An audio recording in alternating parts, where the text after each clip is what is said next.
dyspraxia system, and today I want to talk about fear foods. A while ago we talked about safe foods, which I'll link up here. They're both terms used by people with ARFID. I'm not sure if it's also used outside of that community. I've seen some autistic people use safe foods as well as term, but I started seeing the terms when I started researching more about ARFID. So yeah, I don't know how commonly used it is outside of that.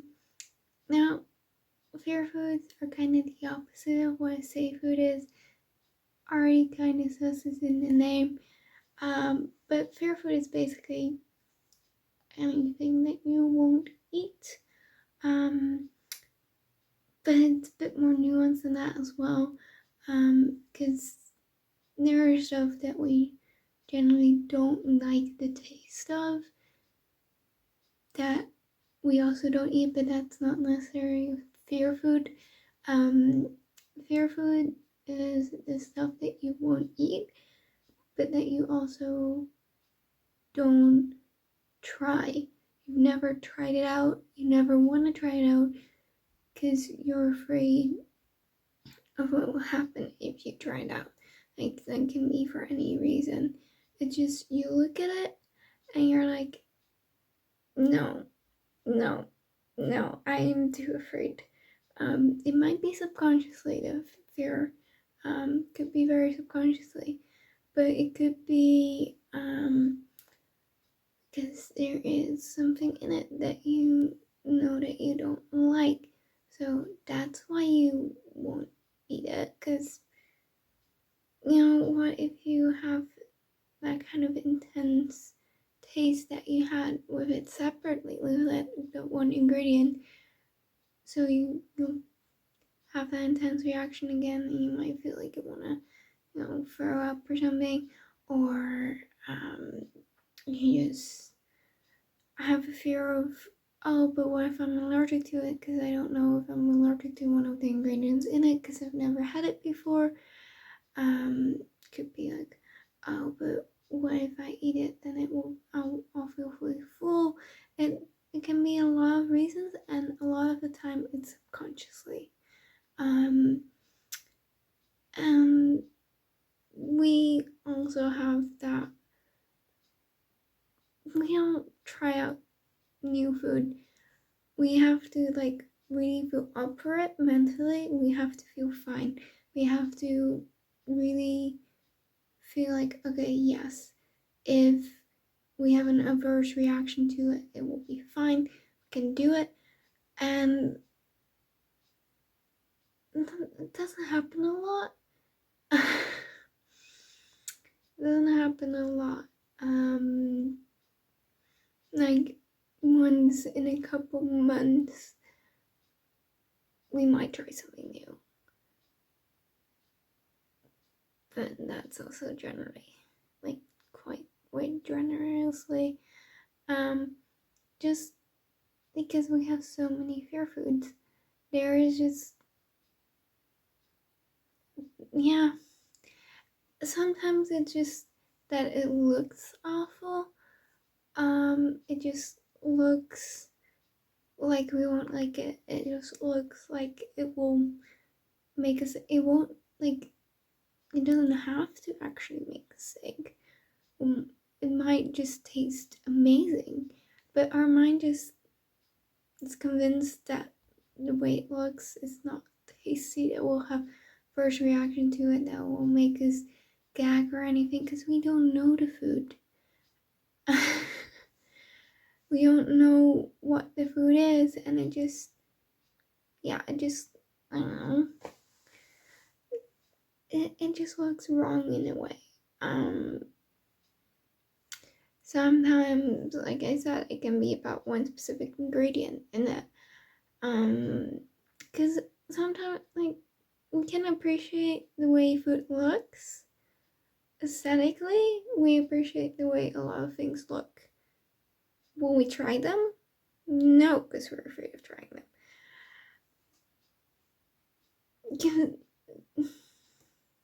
So, like, we still like the looks of some of our fear foods.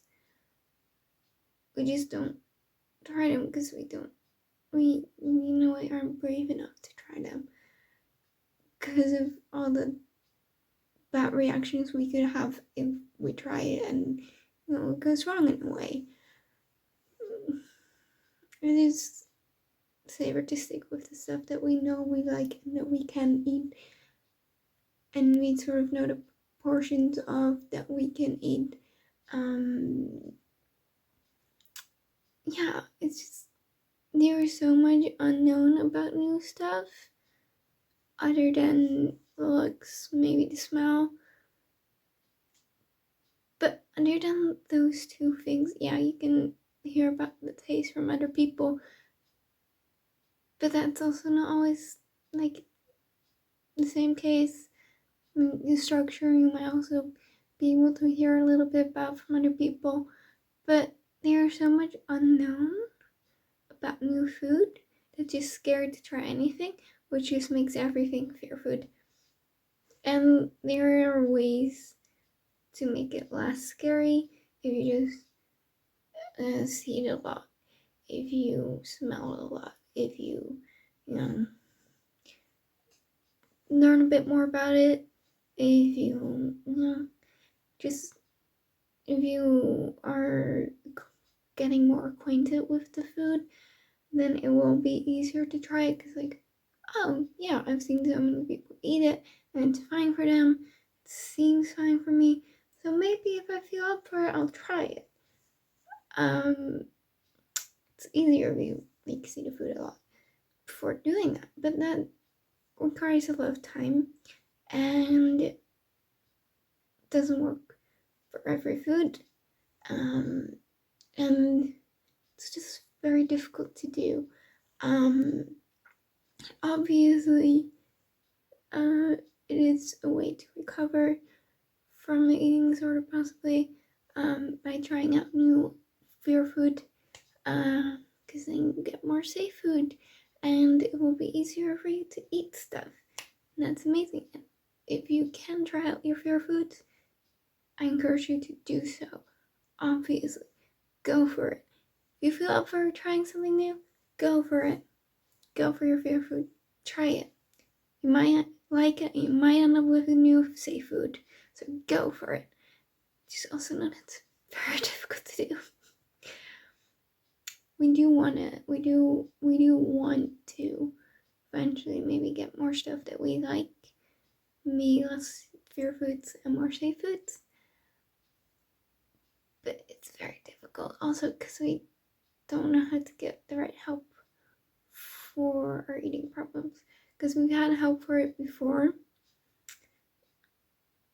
That just trying out fear food and then being like, oh, guess it's alright, doesn't end up with being in your system and you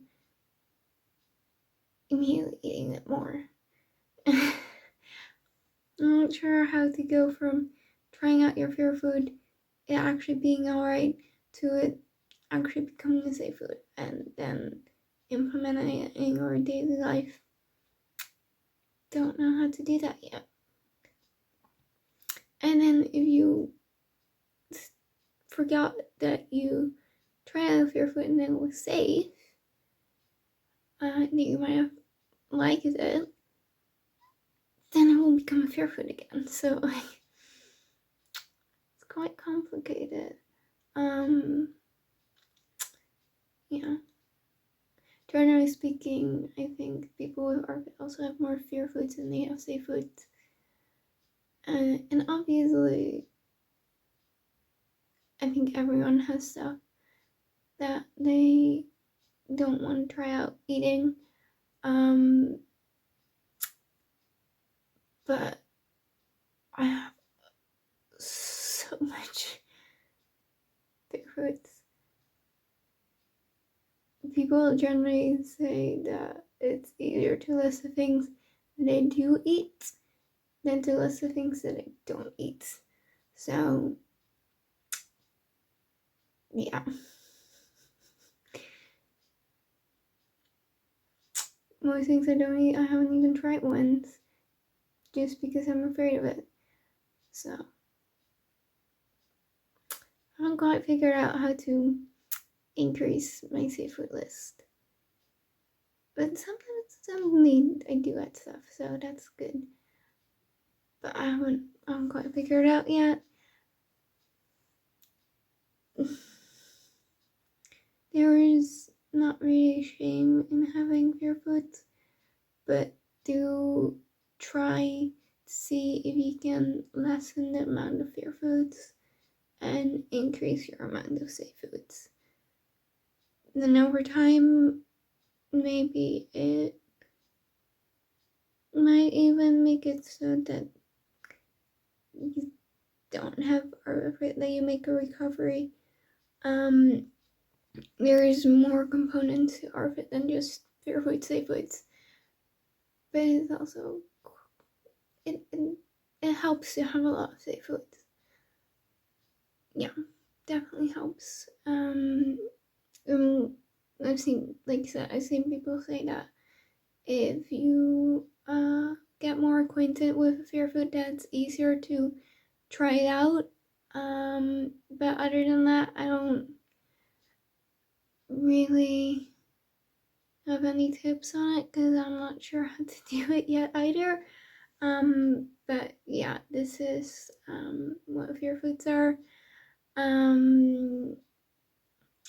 Like I said, I encourage you, if you think that you have a lot of fear foods, or you might have a lot of fear foods, to try and lessen it. But if you generally are afraid of trying something new, do it when you feel mentally okay, physically okay, because otherwise, what's the word? The bar, otherwise the bar for trying it actually out, like putting it in your mouth and stuff, will be too high because you already don't feel mentally well. You already feel kind of bad. So like, what if it becomes worse? To avoid that, try it out on a day that you feel mentally and physically okay. That will really help. Maybe try someone's around so that they can encourage you.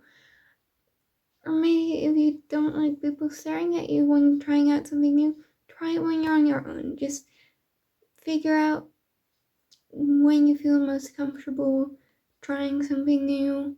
Doesn't have to be a lot, might just be 1 or 2 bites of it.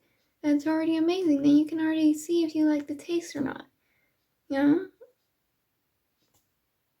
That's already much better than trying out none of it. So just, if you feel up for it, try 1 or 2 bites of your fear food. Maybe you like it and you want to eat more. Who knows? But do it when you feel comfortable for it. And try out different scenarios. If you're like, when I'm alone, I can't do it because I'll just opt out easily, and try to see if someone's with you. And if you say like to them, hey, I want to try this fear food out today, can you make sure that I do, or like help remind me? Maybe that will help you. Obviously they shouldn't force you to, just encourage, because if people or at least for us, if people force us to eat something, we won't feel comfortable trying it out. But maybe it will work for you. But just try to see what makes you most comfortable in trying out your food, and then do it like that on a day that you feel mentally and physically okay. So yeah. If you like this video, give it a thumbs up. If you have any questions or whatever, leave them down below in the comments. If you want to follow us on social media, it's in the description. If you want to see more of our videos, make sure to subscribe and ring the bell to get notified when we upload a new video. We upload every Wednesday, and we'll see you in the next video.